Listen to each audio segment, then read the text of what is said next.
بسم اللہ الرحمن الرحیم۔ السلام علیکم دوستو۔ حضرت ابراہیم علیہ السلام نے جب قربانی سے فراغت کی، حضرت اسماعیل علیہ السلام کو ہاجرہ کے حوالے کر کے شکر خدا کا بجا لائے اور حضرت سارہ علیہ السلام کے ہاں تشریف لے گئے۔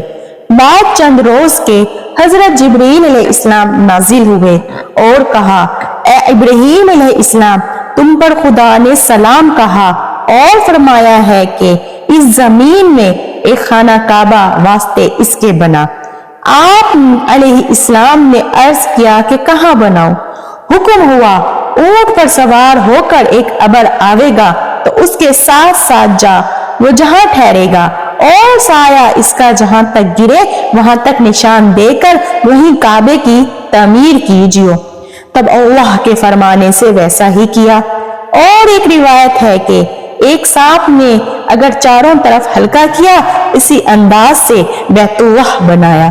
اور دوسری روایت ہے کہ جبریل علیہ السلام نے آ کر جہاں تک بتایا وہاں تک بنا لیا۔ سبحان اللہ۔ حق تعالی قرآن پاک میں اس طرح فرماتے ہیں، اور جب ٹھیک کر دیا ہم نے ابراہیم علیہ السلام کو ٹھکانا اور اس کا شریک نہ کر میرے ساتھ کسی کو، اور پاک رکھ میرے گھر کو طواف کرنے والوں کے لیے اور کھڑے رہنے والوں اور رکوع اور سجدہ کرنے والوں کے واسطے، کیونکہ اور امتوں میں رکوع نہ تھا، یہ خاص اسی امت میں ہے۔ تو خبر دی کہ آگے لوگ اس کو آباد کرنے والے ہوں گے۔ بس حضرت ابراہیم علیہ السلام نے عرض کی، اے خدا، کہاں سے میں پتھر لاؤں؟ حکم ہوا، 5 پہاڑوں سے، یعنی کوہ لبنان اور حرا اور ابو قبیس اور صفا اور مروہ، ان 5 پہاڑوں سے جبرائیل علیہ السلام پتھر لا دیتے اور حضرت ابراہیم علیہ السلام کعبے میں لگا دیتے اور حضرت اسماعیل علیہ السلام مدد کرتے۔ حکم ہوا، اے ابراہیم علیہ السلام، پہلے پتھر محراب میں مسجد کی رکھ۔ آپ علیہ السلام نے بموجب فرمان الہی کے محراب میں رکھا۔ تب اس میں نام محمد رسول اللہ صلی اللہ علیہ وآلہ وسلم کا نکلا۔ اس داہنی طرف کعبے کے ایک اور پتھر رکھا، اس میں نام ابو بکر صدیق رضی اللہ تعالی عنہ کا نکلا۔ بعد ایک اور پتھر اس کے بائیں طرف رکھا، اس میں نام حضرت عمر بن خطاب رضی اللہ تعالی عنہ کا اس میں ظاہر ہوا۔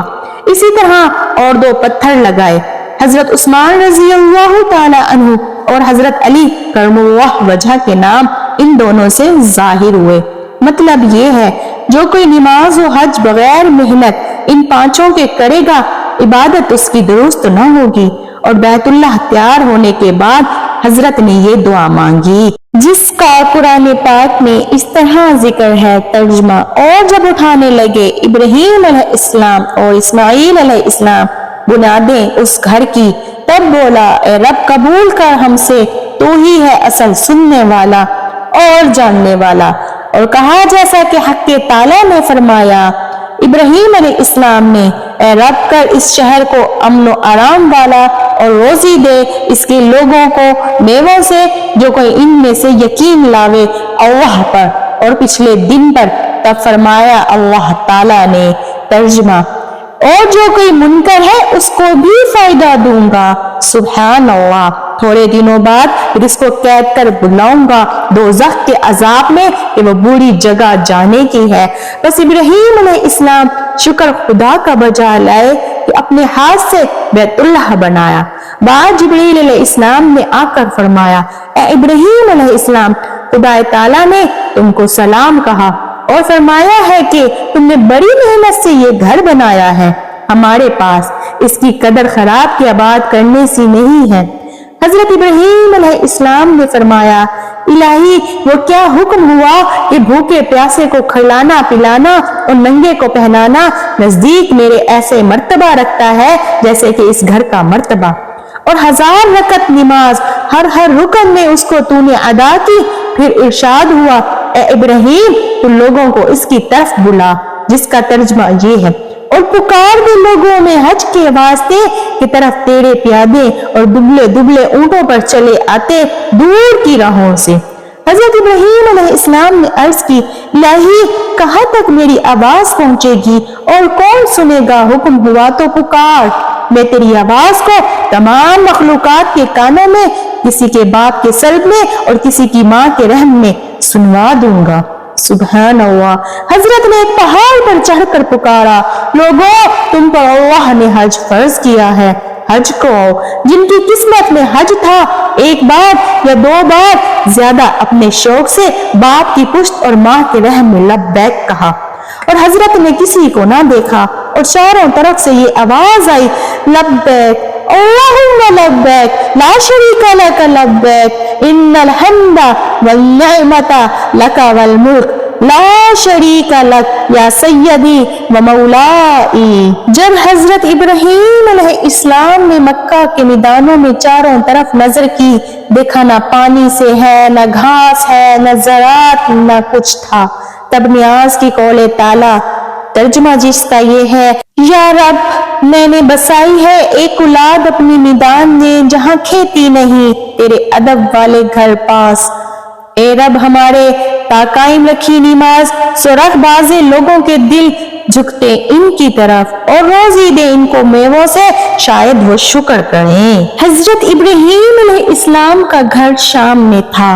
حضرت ابراہیم علیہ السلام حضرت اسماعیل علیہ السلام کو ان کی والدہ کے ساتھ لا کر اس جنگل میں، جہاں کہ اب مکہ ہے، بٹھا کر چلے گئے، جہاں پیچھے شہر مکہ بسا۔ اللہ نے چشمہ زمزم کا نکالا، اس سبب سے وہاں بستی بسی، کیونکہ وہ زمین لائق کھیتی اور میوے کے نہ تھی۔ اس کے نزدیک زمین طائف آباد کر دی کہ بہتر ہے میوے وہاں ہوئے، اور شہر مکہ میں پہنچے۔ بعد اس کے خدا کے حکم سے حضرت جبرائیل امین علیہ السلام نے 36 کوس تک زمین مکہ کی جو سنگریز سے بھری تھی، اس کو کھود کر ملک شام میں لے جا کر رکھ دی، اور اس کے عوض میں دریائے نیل کی مکہ میں لا کر رکھ دی۔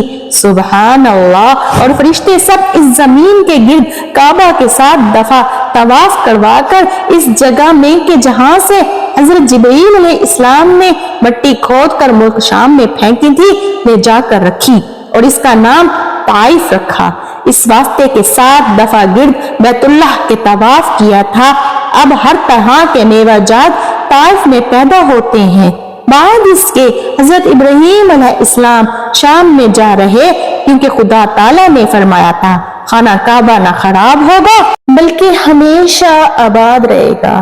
یہ حضرت ابراہیم علیہ السلام کی دعا ہی تھی کہ اللہ پاک نے حضرت ابراہیم علیہ السلام کے اولاد میں برکت دی، شہر مکہ بسایا، ادھر ہر طرح کے میوے اور اپنی رحمت نازل فرمائی، اور تمام مسلمانوں کو یہ سعادت حاصل ہوئی کہ وہ خانہ کعبہ کا طواف کرتے ہیں، صفا مروہ کی دوڑیں لگاتے ہیں، اور زمزم کا پانی پیتے ہیں، جو حضرت اسماعیل علیہ السلام کی ایڑیاں رگڑنے کی وجہ سے شہر مکہ میں جاری و ساری ہو گیا تھا۔ زمزم کے پانی میں اللہ تعالیٰ نے ہر بیماری سے شفا رکھی ہے۔